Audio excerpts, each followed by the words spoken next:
that many of these comparisons compare, for instance, women to men. If a woman is angry, will she be penalized more or seen differently than if a man gets angry? That's, I think, an interesting finding, but not particularly relevant.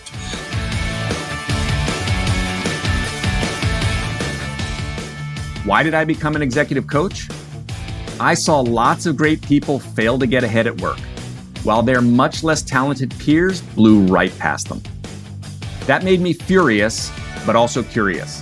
What were great people getting wrong? It came down to helping them re-examine what drove success, and then helping them make critical shifts, one hard truth at a time.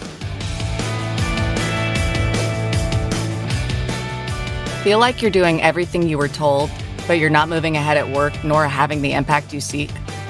Then welcome to 97% Effective with Michael Winderoth, where we skip feel-good, happy talk and engage experts in pointed conversations about what it really takes to move the needle at work and your career. So if you feel stalled or frustrated, or seek that extra edge as you move to the next level, then look no further. This is the Hard Truths Playbook you never got. I'm Michael Winderoth, and you're listening to 97% Effective. Do women have to act like men at work to get ahead? Many women are told they need to act like white male leaders if they wish to get promoted into senior roles. But when they do that, it backfires on them. Instead of being seen as a leader and rewarded, they're penalized. It's darned if you do, doomed if you don't. How does one navigate these so-called double binds? Maybe, however, that's not even the right question or the way to look at the issue, says Stanford professor Jeffrey Pfeffer, a world expert on power in organizations. In a previous episode, Jeff and I spoke about the contrarian themes raised in his latest bestseller, The 7 Rules of Power. Today, however, I wanted to explore topics that are not covered in much depth in his book. Topics like managing double binds, how we prevent the worst excesses of power, and I even got personal, asking him what's most shaped his unique views over the past 40 years. So buckle up for our conversation, because Jeff challenges much of what you've been told. Jeff, welcome again to 97% Effective. Thank you very much. To go into the topic of double binds. So there's been a lot written, research, discussed on this area. And to be perfectly honest, when I started to coach around power dynamics, I was frankly surprised, in retrospect I shouldn't have been, that I got and I helped a lot of clients. About 70% of my practice are women and minorities who benefited a lot from really understanding power, navigating it. And so when I first had that, not having shared their lived experience, I wanted to read the evidence, right? What does the research say about the challenges they may face navigating workplace? And this concept of double binds, which I'll just, it's this darned if you do, darned if you don't. Maybe a simple example here for listeners. If anger can show power or strength, if a woman does it, it may be penalized because of certain societal norms, and she's therefore penalized. So lots of people have explored different ways to kind of thread this needle. How do you still show up powerfully, but don't get penalized for it, or even take a stereotyped female trait or other trait and turn it around? In the book, 7 Rules, you address double binds briefly. You don't deny them, but you basically say people don't have much choice. It's kind of like, darned if you don't, and, you need to take a shot and do it. Comments here about double binds? I think there are two problems with the existing research literature. One, I tried to address in an article with Peter Belmay, which I should probably do a second study on that. But in any event, in many of the studies that deal with the double bind look at person perception, but they look at person perception free of any context in which you're what we call reward interdependence, where your rewards depend upon the behavior of the other person. So yes, if you say to me unconstrained, would you rather have people conform to gender, race-based, or social class-based expectations, the answer to that is almost certainly going to be yes. I would prefer that, and I will like them better. But the problem is that their behaviors and your outcomes have no connection to each other. So then if you change the question and say, your outcomes are going to depend upon what they do, it turns out that your level of interest in them being, in quotes, nice as opposed to competent goes down. So that's, I think, one thing. I think the second thing is that many of these comparisons compare, for instance, women to men. If a woman is angry, will she be penalized more or seen differently than if a man gets angry? That's, I think, an interesting finding, but not particularly relevant. Unless a woman is going to undergo gender transformation, she is going to remain a woman. So the question relevant is not, is the woman going to suffer compared to the man, but is anger is exhibited by a woman a more effective behavior than the opposite exhibited by a woman? So I think the intergender comparisons are useless, because unless you're going to change your gender, the relevant comparison is not how you're going to do compared to a man, but the relevant comparison is how are you going to do if you do a different set of behaviors? And there, I think the answer is very much different. If you look at the women who have succeeded, the Carly Fiorinas, who was CEO of Hewlett Packard, the Meg Whitman, who was CEO of eBay and now CEO of one of the HP spinoffs. You look at, Hillary Clinton for the level of her success. You look at many of the senators like Dianne Feinstein or Amy Klobuchar. You look at Angela Merkel. You look at many of the political leaders, or for that matter, the women who are leading. Or you look at my friend Laura Esserman, who I spend a lot of time on in the book. They, I don't think, ever think of themselves very much as being constrained by gender role expectations. They do what they need to do, and I think they're successful because of that. That's fascinating, and I would like to see research like that as well, because most of the research is this comparison to, across all the groups with predominantly white men. So those comparisons, I think, would be fascinating. So this topic, and one of the rules of kind of show up powerfully, this idea of confidence and exhibiting it, kind of corollary, you cite research here that looks at competence, how they're often conflated, and how this is critical to building power. Is this as simple, Jeff, as projecting and acting? Essentially kind of this fake it until you become it? And by the way, I like the way you phrased that. It's not fake it till you make it. It's fake it until you become it. Nobody started off being a tennis player or an ice skater or a piano player or, a concert pianist or, for that matter, an executive coach. You learn by doing and you become by doing, and you build your skills by doing, and you build your skills by doing in the presence of excellent coaching. So if you look at the movie King Richard, which is, basically Richard Williams, the father of Venus and Serena Williams, and what he does to develop his daughters. The daughters aren't born great tennis players, but he gets them, first of all, they practice, and secondly, he gets them excellent coaching.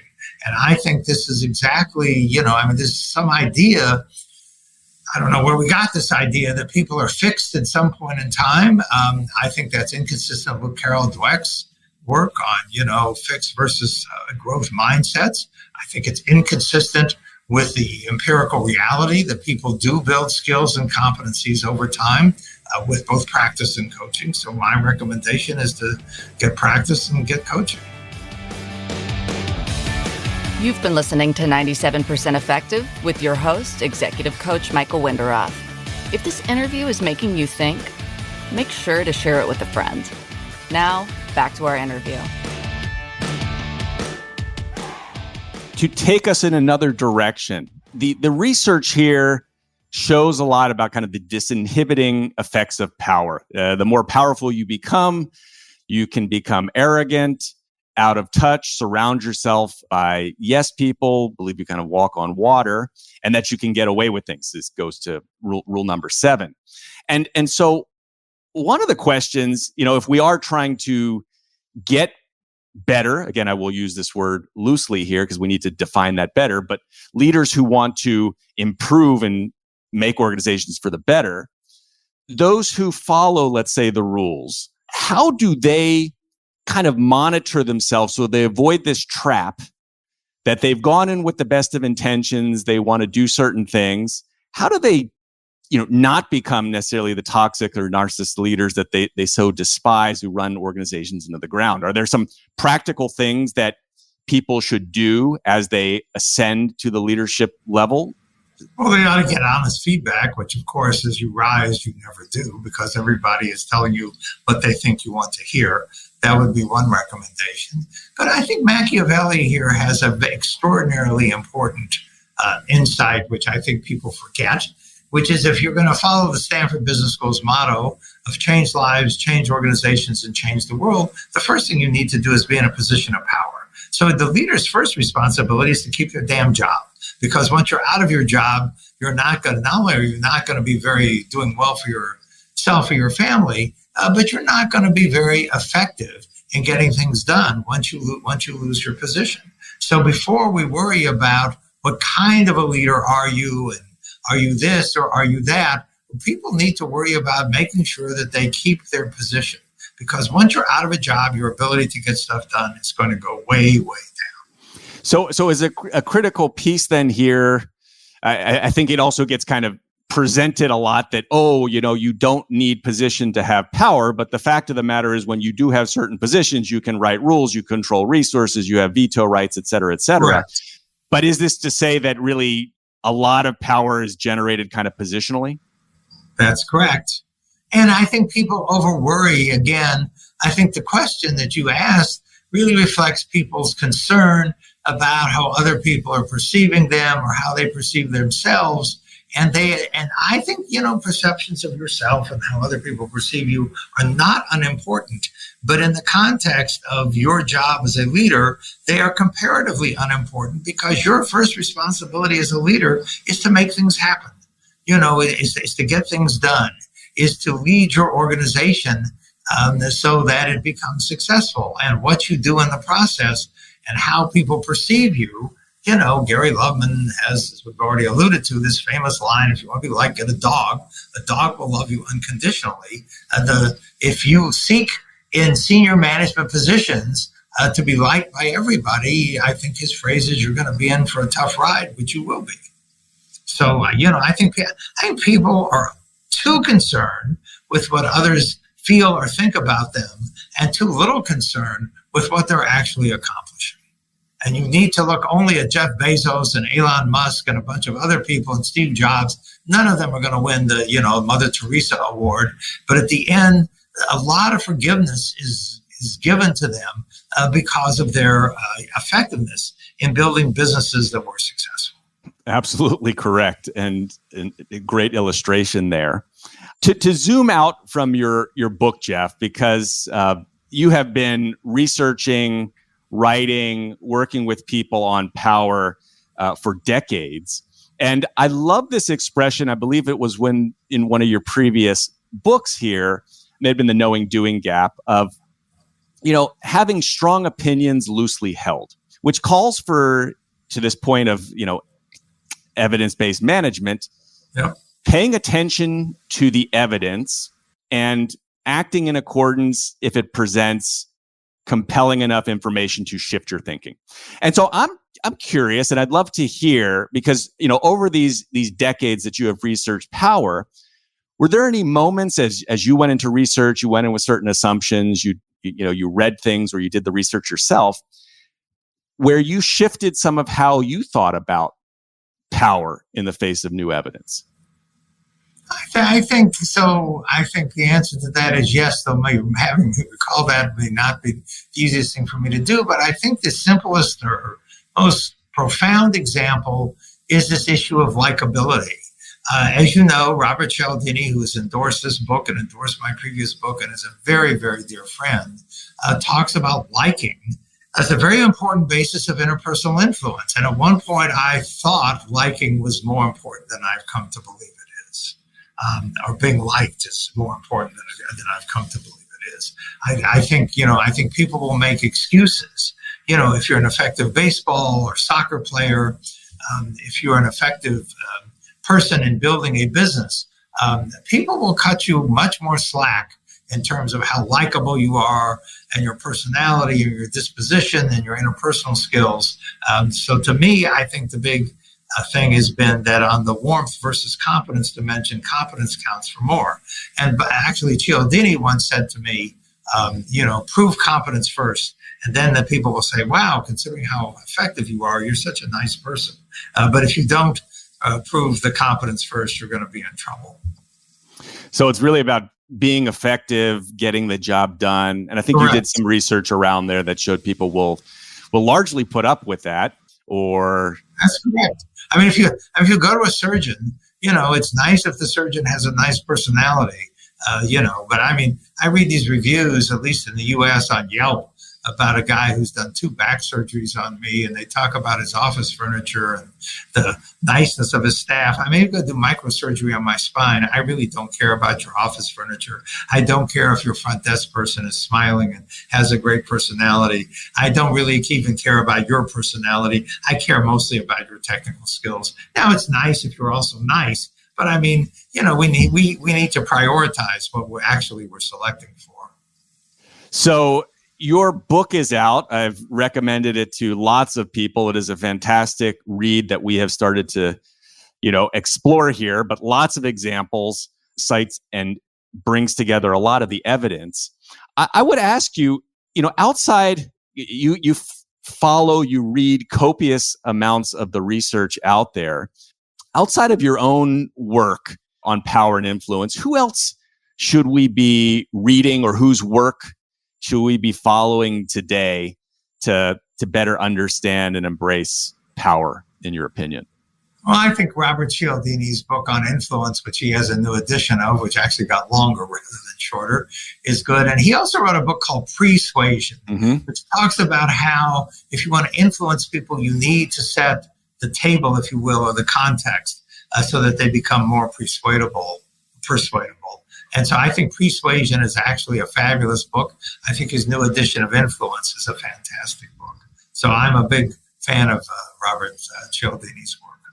Yes, his book on influence has absolutely stood the test of time. And I wanted to ask you too, the social sciences, have undergone a kind of replication crisis. And I think it's fantastic that you recommend a lot of people avail themselves to the social science literature using, Google Scholar, et cetera. What has been the impact of the replication crisis? Has that been overblown? Is there some other 1 or 2 things that lay people out there, when they're looking at a study, ought to be wary of? The N is small, or what comments do you have kind of on the replication crisis? Well, I think there is a crisis of replication, but the way you solve the replication crisis is by replicating. So when you find a finding that has been found numerous times, maybe even using different methods or different, ideas done by different authors, you're probably in better shape, or you're more justified in believing it, that if it's been found once. If it's been found once, it may not hold up. If it's been found numerous times, it probably does. So, Jeff, I very much appreciate your time and spending it with me and the audience here today. Again, Jeff Pfeffer's latest book, The 7 Rules of Power, Surprising but True Advice on How to Get Things Done and Advance Your Career. Jeff, thank you for your time. It's my pleasure.